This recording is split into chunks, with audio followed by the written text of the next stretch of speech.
Bienvenidos a las mejores noticias de la red. Y tenemos que evaluar, según cómo se está comportando esa curva epidemiológica, si esa medida también se extiende. Y tenemos que prepararnos eventualmente para que se extienda. El presidente de Colombia, Iván Duque, informó a los medios de comunicación que las medidas tomadas no terminarán el 13 de abril y que si las personas no cumplen las medidas podrían venir acciones más drásticas. El presidente de Estados Unidos, Donald Trump, firmó el mayor paquete de ayudas en la historia del país por más de $2 millones. Los inmigrantes sin documentos se quedan sin ayudas económicas en el plan de ayudas de Trump. Mientras tanto, el número de afectados por la enfermedad mundial sigue subiendo sin control en el país del norte. La pandemia no termina el 13 de abril, el mensaje central de lo que ha dicho el presidente Iván Duque el día de hoy. ¿Qué quiso decir con esa frase? Pues en primer lugar lo obvio, la pandemia no se acaba. Y en segundo lugar está marcando el terreno para recordarnos dos políticas que puede ser que vayan a cambiar en el camino. La primera de ellas, el 20 de abril se decide si colegios y universidades del país vuelven nuevamente a clases o no vuelven a clases. La segunda de ellas, recordar que para las personas mayores de 70 años la restricción va hasta el final de mayo. Pero la tercera y la más importante, preparar a la gente para lo que seguramente va a venir en términos de política de salud pública, que es o una continuación total de la cuarentena, escenario número 1, o escenario número 2, el que haya episodios de cuarentena que van escalándose en medio de un retorno relativo a la normalidad. ¿Por qué digo que esos son los dos escenarios? Porque si uno toma el ejemplo de China, que para poder terminar reduciendo sustancialmente el número de contagios hasta llegar a 0 en la provincia de Wuhan, tuvo que hacer un cierre total de 2 meses, es evidente que una cuarentena de 3 semanas va a ser insuficiente. Pero más allá, los distintos modelos que han tratado de proyectar qué es lo que sucede con la pandemia, qué es lo que sucede con el coronavirus, han mostrado que la diferencia de víctimas mortales entre un escenario totalmente libre y un escenario totalmente restringido es muy sustancial, es de 1 a 5 veces más víctimas mortales cuando es totalmente libre el flujo de personas, las actividades económicas, la vida cotidiana, frente a un escenario en el que es totalmente restringido, es decir, una cuarentena total. Seguramente Colombia se va a ubicar en la mitad. ¿Por qué? ¿Por qué se va a ubicar en la mitad si se reducen a una quinta parte las víctimas mortales cuando hay cuarentena total? Porque el país no aguanta una cuarentena total durante mucho tiempo. No la aguantan los informales, no la aguanta la gente que tiene que trabajar, no la aguanta la economía y sobre todo no la aguanta el presupuesto nacional, porque recuerden ustedes que la manera de tener más o menos tranquila a la gente, tranquila y más o menos abastecida a la gente que trabaja en la informalidad y los que están en los segmentos más vulnerables de la población desde el punto de vista económico, el gobierno tiene que poner bastante plata. Acuérdense ustedes que el primer paquete ascendió a 14 billones, de los cuales más o menos 5 billones son para la salud y el resto para programas sociales especiales para este propósito.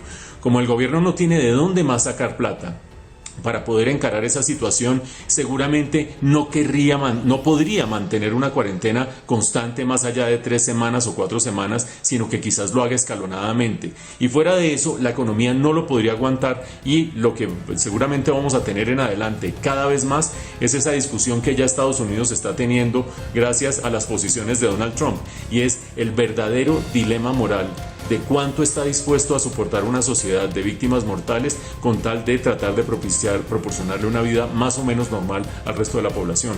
Un dilema complicadísimo que seguramente va a aparecer en la discusión nacional en los próximos días.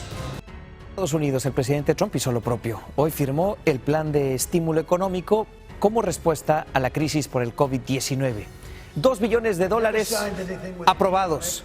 En la oficina oval, Trump convirtió en ley el mayor paquete de ayuda en la historia del país, y con él se enviarán cheques a los trabajadores afectados, se aumentarán los beneficios para los desempleados y se dará un rescate gigantesco a las empresas más afectadas por esta emergencia. Pero los que se quedan sin la ayuda son los inmigrantes sin documentos, ni un solo centavo para ellos. Esto aunque son quizá los que se llevan la peor parte en la crisis. Y además, en conjunto, los inmigrantes sin documentos pagan millones de dólares en impuestos cada año, pero nada para ellos. Francisco Fajardo nos cuenta más. Excluidos en la sombra y en medio del peligro de una pandemia que amenaza al país entero, para ellos no hay otra opción que salir a trabajar. Es muy duro para todo el indocumentado que no tiene papeles. Esta situación se vino un caos completo. En medio de ese caos, hoy millones como Juvenal se sienten más descobijados que nunca. Para ellos, los indocumentados, no habrá cheque de ayuda del gobierno, ni de 1,200 ni de cantidad alguna. Todo por no tener un número de seguro social. Cuando se pasa esta legislación y se excluye por su estatus migratorio, pensamos que es una bofetada para la comunidad. La furia de activistas aumenta y es que se estima que la comunidad indocumentada contribuye cada año con casi 12,000 millones de dólares en pago de impuestos y hoy se le deja fuera del paquete de ayuda económico más importante en la historia del país. María tampoco lo puede entender, es propietaria de este negocio de comida, paga casi $3,000 de impuestos mensuales y no recibirá ayuda alguna. Acabo de pagar mis impuestos y la verdad es triste para nosotros el que dicen los que no tienen seguro social se quedan fuera. En medio de la crisis por el coronavirus, el panorama es aún peor para miles que hoy no tienen trabajo. Ellos son los que los han quitado su trabajo, ¿verdad? O los han descansado y no tienen acceso a beneficios como el desempleo. Francisco Fajardo, Noticias Telemundo. Y Estados Unidos es el primer país en alcanzar los 100,000 contagiados. Casi la mitad de los casos se detectaron en el estado de Nueva York, el más afectado del país. En paralelo, Donald Trump firmó la ley del paquete de estímulos económicos de más de $2 billones frente a la pandemia y aseguró que el monto total de ayuda podría sobrepasar los 6 billones. Ignacio Jubilla nos acerca a la última. Cuéntanos cómo está en Estados Unidos la situación, cómo se enfrenta el coronavirus.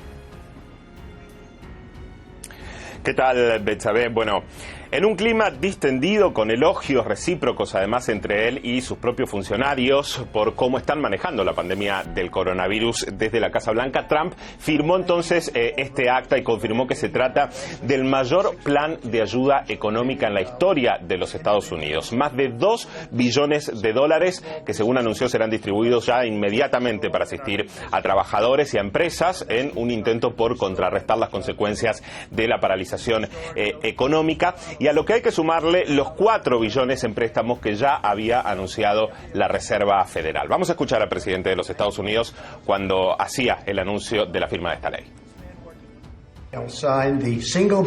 Hoy firmó el paquete de rescate económico más grande en la historia de Estados Unidos. Yo diría que es más grande que cualquier otro paquete. Es 2 veces mayor que cualquier rescate firmado alguna vez. Es de 2,2 billones, pero de hecho aumenta potencialmente hasta los 6,2 billones de dólares. Bueno, estaba allí acompañado en el Salón Oval por miembros del Grupo de Tareas contra el Coronavirus que lidera el vicepresidente Mike Pence y por Mitch McConnell, el líder de la mayoría republicana en el Senado, quien tuvo a cargo esta larga semana de intensas discusiones con los demócratas para lograr ese acuerdo en el Congreso. A pesar de las acusaciones cruzadas con los demócratas, que recordemos rechazaban en principio este plan por considerar que era un rescate para las grandes corporaciones, bueno, finalmente McConnell terminó agradeciendo a sus adversarios en el Capitolio y resaltó que se trata de un acuerdo histórico que se aprobó, además dijo, en tiempo récord. Hay que decir que aunque se esperaban estos anuncios, no pudieron evitar una nueva caída del 3%, de más del 3% en Wall Street, mientras que la titular del FMI, Kristalina Georgieva, advirtió que el mundo entró ya en una recesión igual o peor que la del 2019, dijo, y que se van a necesitar inyecciones multimillonarias de dinero para amortiguar la situación. Y otra novedad, sin dudas, es que Trump confirmó que su gobierno va a obligar a la empresa General Motors a fabricar ventiladores utilizando una herramienta que hasta ahora se había resistido a usar. Se trata de la Ley de Producción de Defensa. Esta es la primera vez que Trump invoca esta ley para ordenarle precisamente a una empresa privada a producir eso que el Estado pide y aceptando además las condiciones que se le imponen. Trump dijo que General Motors se había comprometido a fabricar miles de ventiladores, pero que luego dijo que bueno, que haría una menor cantidad y que además pretendía cobrarlos más caros, y entonces finalmente por eso el presidente optó por forzar a la compañía. Algo que advirtió que espera no tener que usar con otros proveedores privados, pero es una posibilidad que dejó abierta. En general, un tono muy confiado de Trump sobre las políticas que se están aplicando en el país, el mismo tono que mantiene en sus redes sociales, asegurando bueno, que se va a ganar esta guerra contra el coronavirus, pero en medio de un avance de la pandemia que sobre todo estos últimos días parece verdaderamente fuera de control. Vamos a recordar que el gobernador de Nueva York, Andrew Cuomo, confirmó más temprano que el estado ya había pasado los 44.000 casos confirmados, superando considerablemente sus cifras de infectados y de muertos en solo 24 horas, y de hecho en Nueva York se registran casi la mitad de los casos, como decimos, en Estados Unidos. El país se mantiene como el centro de la pandemia, con la mayor cantidad de casos que el resto de las naciones del mundo, y el portavoz de Salud Pública del gobierno anticipó ya que la próxima semana habrá nuevos puntos calientes en los Estados Unidos, como por ejemplo las ciudades de Detroit, Nueva Orleans y Chicago. Recuerda que si estos videos son de tu interés, dale a like a este video. Y si quieres estar informado las 24 horas sobre las noticias de última hora, debes suscribirte a este canal y activar la campanita para no perderte ninguno de nuestro material.